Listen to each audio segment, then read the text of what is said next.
L'aide à la tâche. L'aide à la tâche peut être textuelle ou visuelle.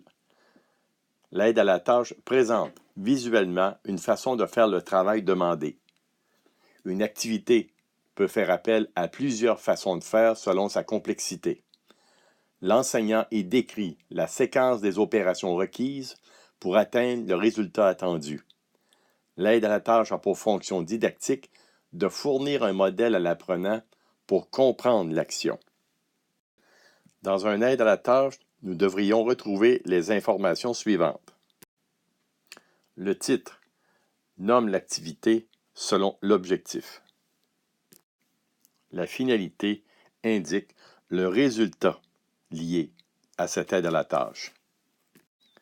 Chacune des diverses opérations qui ont à être réalisées dans l'aide à la tâche débute par un verbe d'action. Un aide à la tâche est composé d'un ensemble d'opérations.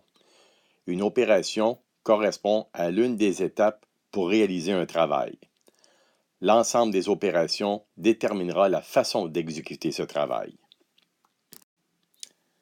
L'ensemble des opérations de l'aide à la tâche doivent être mis en séquence d'exécution.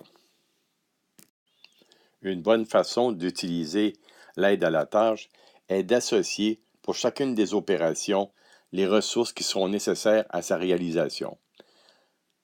Les ressources nécessaires peuvent être identifiées pour chacune de ces opérations.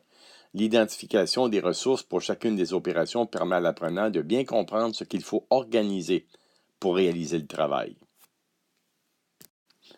L'aide à la tâche permet de déterminer les gestes qui devront être faits, les mouvements qui devront être faits, les communications verbales qui devront être faites, les écrits qui devront être réalisés, les attitudes qui devront être manifestées, le traitement de l'information qui devrait être fait, l'analyse d'un événement qui devrait être fait ou les décisions qui devront être prises.